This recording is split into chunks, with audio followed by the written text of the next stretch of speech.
이거 굉장히 중요하다. 문제 번호 앞에다가 별표 하나 때려주고, 영어를 보기 전에 선생님이 한글로 설명한 이 부분부터 먼저 봐봐. 한글을 먼저 보는 게 좀 도움이 될 것 같아.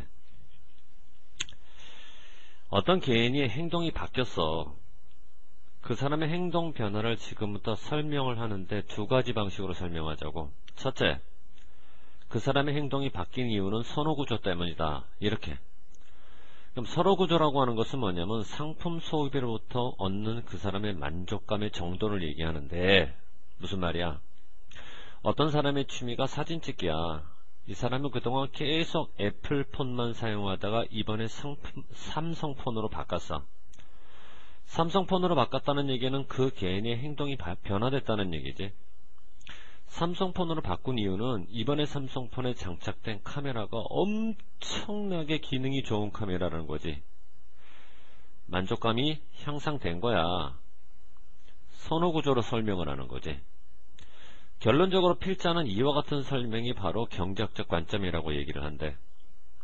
그런데 어떤 사람이 폰을 애플폰에서 삼성폰으로 바꿨는데 이 사람의 행동 변화를 이런 식으로 설명하면 그냥 애플폰이 질려서 이런 식으로 그렇게 설명하게 되면 이건 호불호의 변화를 얘기하는 거고, 필자에 따르면 호불호의 변화를 얘기하는 건 개인의 행동 변화를 설명하는 방식으로는 대단히 비경제학적 관점이다라고 필자는 얘기를 하고 있어. 여기까지 우리가 영어로 이제 보자고. 한 경제학자가 성공적으로 이해를 했어. 뭐를 이해를 하냐면 한 개인이 가지고 있는 선호구조. 그럼 여기서 말하는 선호구조라고 하는 것은 만족감, 얻어지는 만족감, 소비로부터 한 상품, 이게 다른 상품의 것보다는 더 큰지 어떤지, 만족감의 정도지. 이렇게 경제학자들은 설명을 한단 말이야.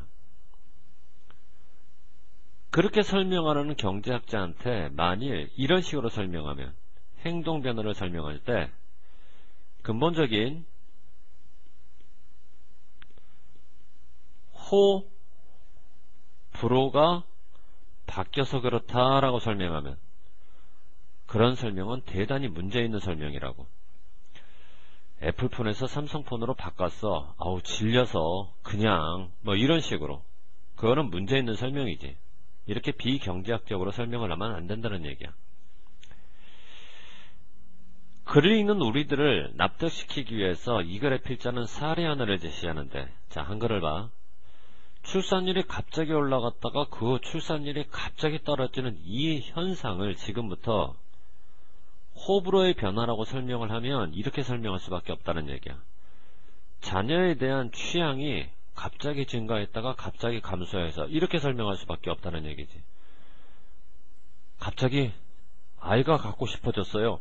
출산율이 쭉 올라가다가 갑자기 아이가 싫어졌어요. 출산율이 쭉 내려간다고. 이게 바로 취향의 증가와 감소고, 이건 아까서 말했던 근본적인 호불호의 변화야. 호불호의 변화. 이해됐니? 호불호의 변화다.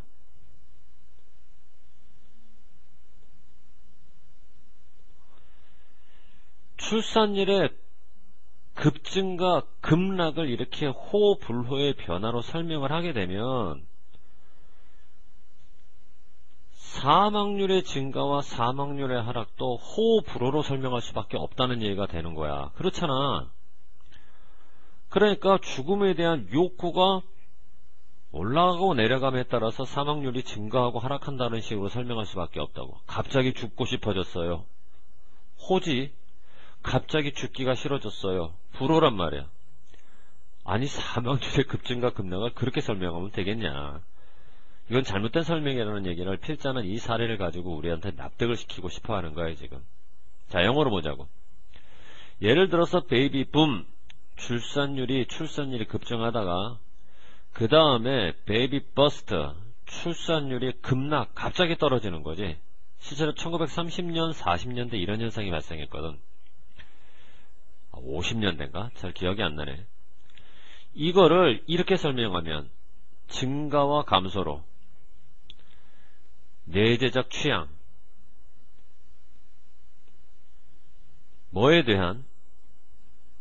아이들에 대한 혹은 자녀에 대한 내재적 취향이 급증하고 급락했다는 얘기는 갑자기 좋아하다가 갑자기 싫어한 호불호의 문제거든. 이렇게 주장을 하잖아. 그렇게 되면 필자는 무슨 얘기를 하냐면, 야, 그런 주장은 언사운드한 주장이야, 이렇게 얘기한단 말이야. 근거 없다는 얘기고 불합리하다라는 얘기지.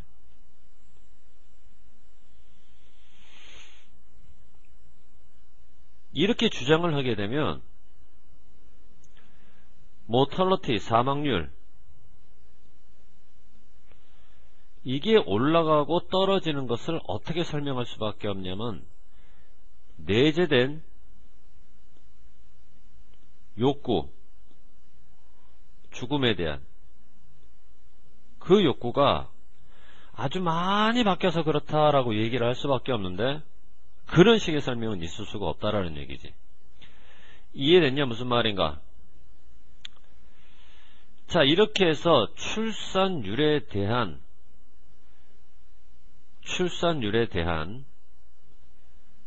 그러한 주장은, 그럼 여기서 말하는 출산율에 대한 그러한 주장이라고 하는 건 뭘까?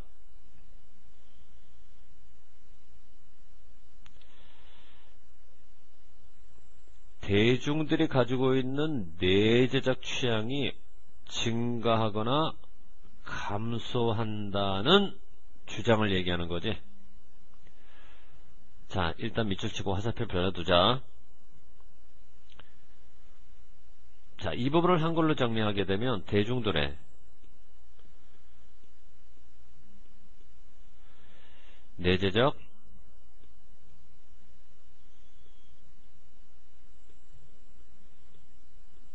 취향의 증감, 대중들의 내재적 취향의 증감. 선생님, 내재적이 무슨 뜻인가요? 내재적. 선생님이 이 인힐런트를 내재적이라 그랬는데, 이 내재적이 무슨 말인지 모르겠으면 그냥 선천적 이렇게 번역해도 상관없고, 뭐 고유한 이렇게 번역해도 사실은 상관없어. 그러면 이 아이가 좀 더 쉽니? 이런 식으로 출산율을 설명하게 되면 그거는 사망률도 죽음에 대한 욕구가 올라가고 떨어져서 갑자기 죽고 싶어지거나 갑자기 죽기 싫어서 라고 얘기하는 것과 똑같다. equivalent, 똑같다. 여러분들 equivalent는 여러분 몰라서 그렇지 이렇게 반드시 to하고 결합한다고. 그래놓고 이제 물어보는 거야. 그렇다면 뒤에 원형을 붙여서 to 부정사를 만들래? 아니면 동명사로 갈까? equivalent는 반드시 to하고 결합하는데 해석은 항상 어떻게 번역하냐면 요 to 이하가 뭐뭐와 이렇게 번역한다고. 아니 to 이하를 번역했더니 한글로 뭐뭐와.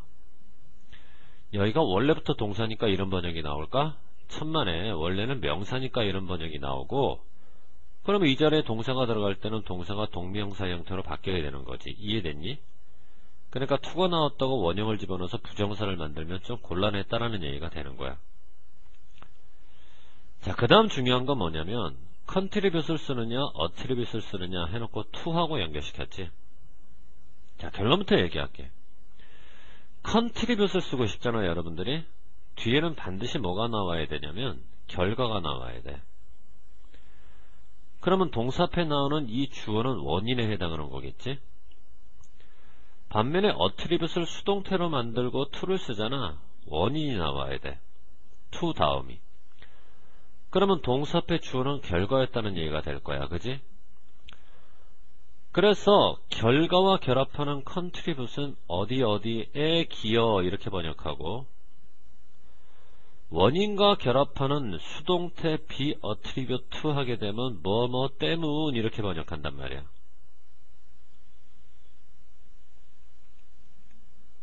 문장을 잘 봐. 사망률이 갑자기 올라가거나 갑자기 떨어지지. 죽음에 대한 욕구가 많이 바뀌어. 욕구가. 죽음에 대한 욕구가 많이 바뀌었다는 것이 결과에 해당하나 원인에 해당하나? 이거 원인에 해당하는 거야. 죽음에 대한 욕구가 많이 바뀌었기 때문에 사망률이 올라가기도 하고 떨어지는 결과가 나온다는 얘기지. 이 부분이 납득이 됐다면 동사는 attribute를 가지고 수동태를 만들었어야 되는 거야. 사망률이 올라가고 떨어지는 이유는 죽음에 대한 욕구가 올라가고 떨어져서 그렇기 때문이다. 이런 식. 자, 이와 같은 설명은 지극히 비경제학적 설명, 도저히 설명할 수가 없다라고 필자는 얘기를 하면서 진짜 설명은 이렇게 해야 된대. 소득과 가격의 변화에서 원인을 찾아야 된다는 얘기지.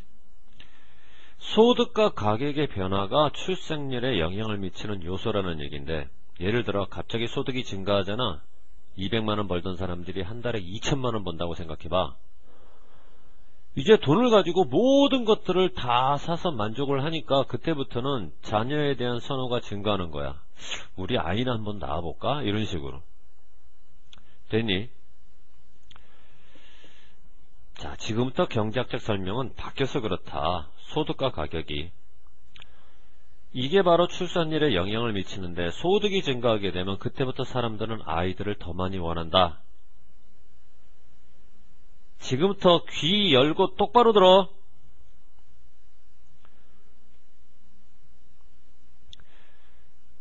개인의 행동 변화를 설명하는 방식은 선호구조라고 그랬지? 아이들이란 선호가 증가하는 거야. 선호구조라고 하는 것은 상품 소비로부터, 그러면 여기서 말하는 자녀라고 하는 것은 상품에 대입을 하게 되면 만족감의 정도가 선호구조이므로 만족감이 안 들어갈 수가 없는 거야. 자녀에 대한 선호가 증가한다는 얘기는 자녀로부터 받는 만족감이 많아지게 돼서 결국 출산율이 급증하게 된다는 얘기지. 여기에 만족감이 들어가는지 알겠어? 그러니까 본문에 나왔던 satisfaction이 선호구조, 상품, 만족감을 설명하면서 자녀에 대한 만족감의 문제는 안 들어갈 수가 없다는 얘기지. 논리구조상. 그래서 satisfaction이 빈칸으로 나오거나 서술형으로 나올 때 여러분이 골라낼 수 있고 써줄 수 있어야 된다는 얘기야. 됐니? 그라운드리스는 근거가 없다는 얘기고 irrational은 합리적이지 못하다는 얘기니까 근거 없고 합리적이지 못한 거 unsound 확인했어?